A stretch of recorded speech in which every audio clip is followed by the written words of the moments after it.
of the new shooters to the Triple Crown Trail, to a degree, maybe one of the lesser known ones, I guess you could say, would be Mugatu. And he's been listed as a probable for the Preakness. We've seen him mostly at Turfway, but he did run in the Bluegrass Stakes as well. Average Joe Racing probably is a really apt owner for him, I'd say, at this point in his career. He's trained by Jeff Engler, and the rider is Smokin' Joe Talamo.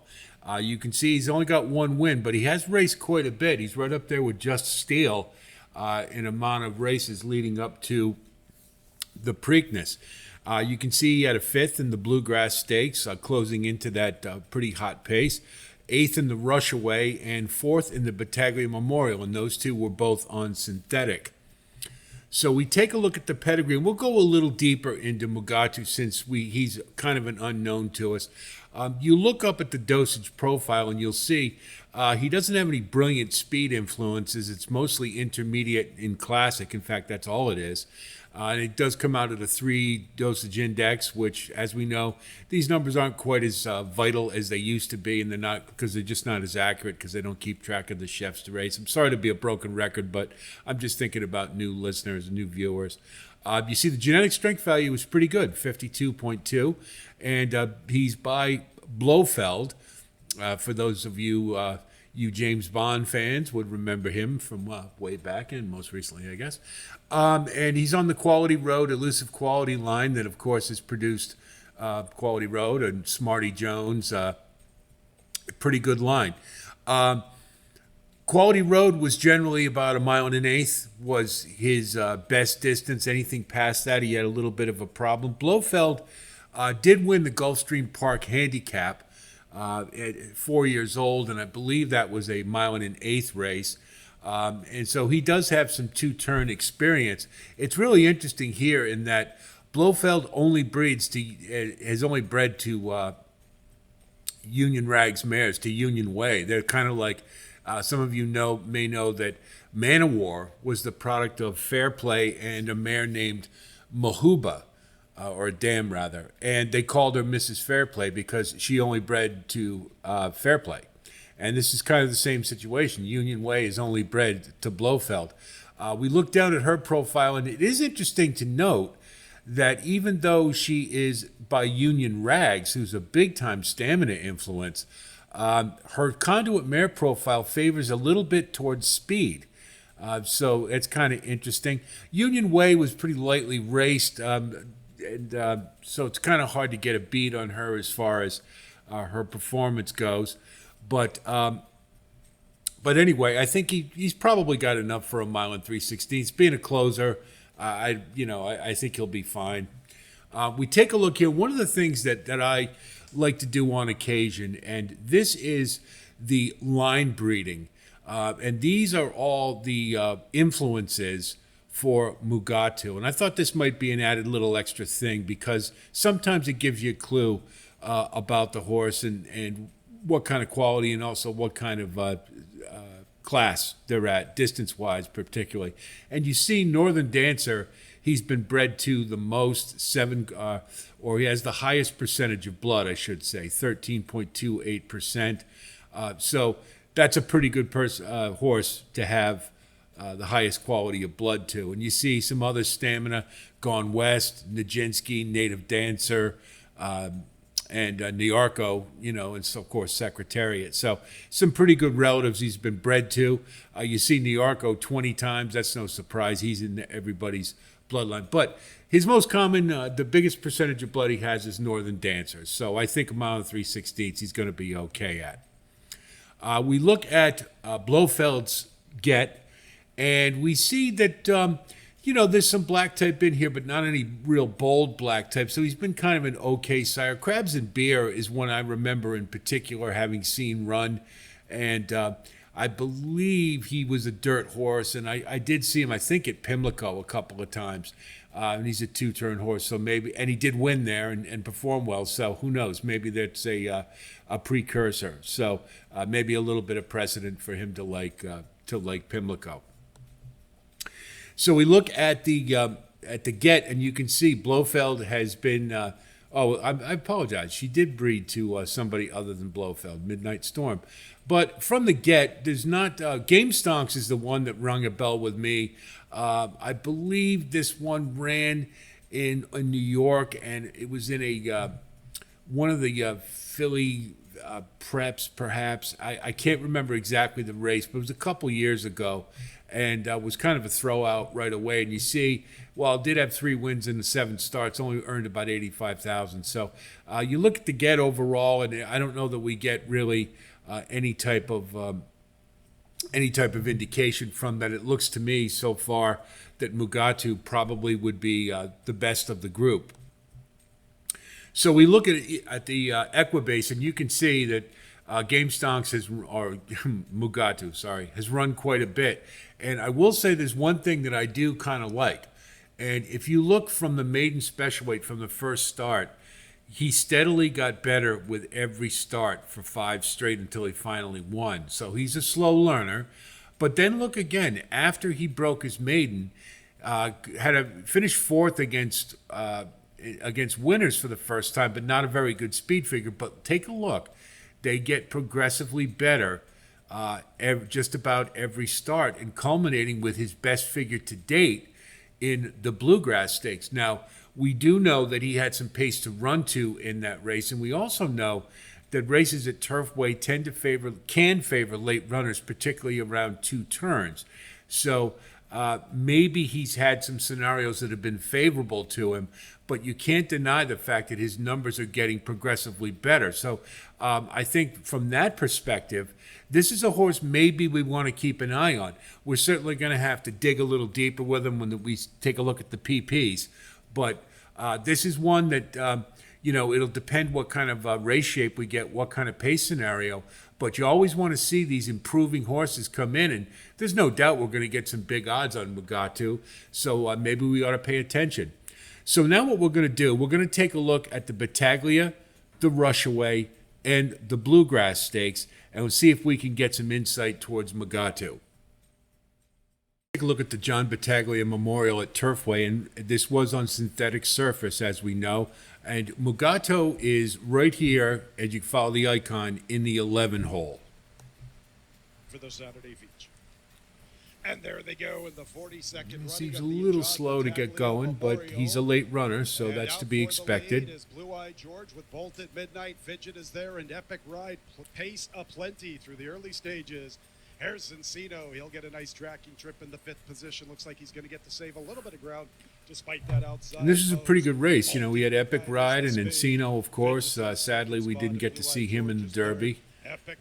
Wonder if it would have been a different story with him in there, but 4 lengths from the front, Encino to his outside. Out the belly saves ground. He's 5 lengths from the front along the rail. Good volley. You see, he's content. Mugatu's intent just to lay at the back. 7 lengths from the front, from the far outside. Mission Ready goes with him. Mugatu is second last, and Mr. Faversham is the last of all. 23 4/5. Bolt at Midnight dictates the terms. A length and a tail to Fidget. And Blue-Eyed George is in a. And you see, that's about average for Turfway. It always seems to be around 48 for the half. I wouldn't call it. I wouldn't call it slow necessarily. It's probably about average. You see Epic Ride and Encino starting to make the move, and there's Mugatu in the back, getting rolling. And you see, he's just following the leaders and hoping he's got enough. Blue-Eyed George is all in. Encino makes a move for third from the outside. Epic Ride has come away with the lead. Here comes Encino to the outside. He gets swung out. Blue-Eyed George is trying to fight on. Bolted Midnight from the inside. A final furlong to run. And the John Seemed a Battaglia little slow to get into Epic his maximum Ride. stride there, but Blue-Eyed keeps George on well. from the rail. Here comes Encino. Encino wins the John And I'd say that's, Battaglia pretty Memorial. inconsequential fourth, but Epic Ride second, Blue-Eyed George he didn't run a third, bad race, and obviously I think, he's probably going to need a little more pace to factor if that's the way he's going to run. But let's also remember, he's on an up curve, and he is improving, so we'll see. The Rushaway Stakes, and Mugatu is in the 3 hole, which became the 2 hole because of a scratch. And one of the things about this race, it was really devoid of pace. There were a lot of late runners in this race, and it kind of turned into a wide open affair. and Tricari ended up winning it, who just got up for the American Turf on Derby Day at 47-1. So this was a pretty. It turned out to be a halfway decent race after all, and perhaps will be a precursor for Mugatu. Let's see how he did. And there they go. He broke more sharply than he did in the race prior, and you can clearly see some intent to get him more engaged into the race, and that's a byproduct of there just not being a lot of pace. And more than likely that there's so many late runners, and you see a little jostling there, but he's in a pretty good position mid-pack, going to have to work out a trip, but he looks keen. He looks like he wants to get involved a lot more than he did in the last race, and that would be the sign to me of a horse who's improving. And you see he's moving up a lot earlier than he normally would, and kind of has to, because look at the pace. It's 24-4. Back to O'Dubalius, racing with him along the inside is Twirling Point after that awkward start, and Carl with the gnarls at that back marker. So it is Tireless up the Turfway Park backstretch. Footprint turns up the pressure. Tricari is right there from between runners. Three of them basically across really the track. Good position there. In the fourth and Mugatu's in the fifth but position, the thing is, with closers, when they ask them them to move a little more forward, it does tend to sap the late kick, and I think this might have been an example of it here, because you see he's moving a lot earlier. He's much more engaged. And Tireless has been tackled by right here. He looks like he might just mount a charge. From between runners has the lead, turning into the stretch in the 37th running of the rush away. Top of the stretch, and Tricari is the leader. Out a little bit. And Footprint is all over him from the outside. And, Tireless tries to stay in the race. Okay, Twirling Points overcoming all sorts of difficulties. And there he comes under Frankie Dettori. Tricari and Footprint and Twirling Point. Tricari! Bluegrass Stakes, and of course we all remember this one. It was a pretty special race.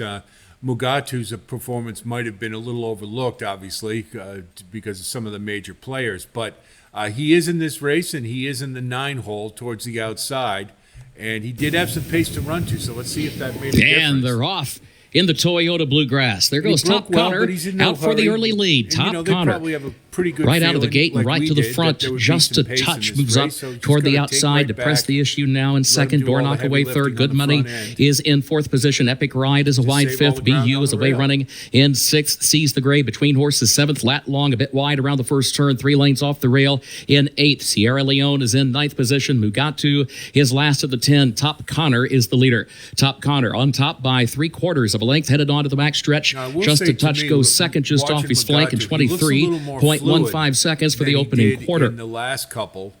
And then further back, Epic Ride is third by just a neck. Dornock is fourth against the rail, just 2 lengths off the lead. Gap of 2 more. BU sneaks up the rail into the fifth position. Good Money, sixth on the outside. And is followed by Seize the Gray in seventh. Lat Long is eighth. Mugatu is ninth. And Sierra Leone is last of 10, facing a lot of traffic to deal with onto the far turn. 46.48 seconds, the time for that first half mile. Top Connor, the leader. Top Connor leads a length and a half, just a touch, is second by a length to Epic Ride, who's third a half length. Dornock is still there in fourth to the inside, and BU is in fifth and still 7 lengths off the lead. Now Sierra Leone is toward the center of the pack, looking toward the outside, 8 lengths to make up, just over a quarter mile to go. Top Connor is the leader. Epic Ride swings wide, just a touch between horses. Dornock has to shift lanes along with Sierra Leone. That pair out in the center of the track, still 5 lengths off the lead as they move by the 8th pole. Just a touch has taken the lead from Top Connor. Sierra Leone is running on from the outside. A 16th to go. Sierra Leone comes forward for the lead in deep stretch and wins the Toyota Bluegrass for Tyler Gaffalione. Just a touch was second. Epic Ride was third. 1 minute, 50.08 seconds. So, as we do with all our horses when we do our contender profiles, we want to think about issues and concerns, and certainly Mugatu's at the other end of the spectrum from Muth, who we just looked at previously. There's quite a few issues here. Now, the positives certainly are that this horse does have an arc that looks like he's getting it, and he's moving forward, and he's certainly getting better, and you have to like a horse who ran his best race speed figure-wise in the highest class level he'd faced to date. So I think that's a very big positive. The class is a bit of the issue, though. He did run his best race, but it wasn't good enough, and it wasn't near good enough, really, when you consider it was won by a closer in Sierra Leone. Speed, so that goes to speed, and certainly can he be fast enough to be competitive in this field? And finally, race shape, and of course, he's going to need some pace. He seems to be more comfortable, and he runs a better race when he has a target to run to, and he certainly had that in the Bluegrass, and it resulted in a very good race for him. It was a solid fifth, but a non-factor fifth. So Mugatu, in sum, is definitely going to need some help to be competitive in the Preakness, but the positives are he is on an upward progression, and he's making incremental improvements, and that's really the key to it. He's not having one big burst. So this is a horse who probably can take another step, and with a little bit of help, he can get into the exotics in the Preakness, and you never know. He could pull off a crazy one and win. But bottom line is you're going to get some really nice odds on this horse, and I think he's got a really good shot of getting into the exotics, and that helps our ROI, and that's what it's all about.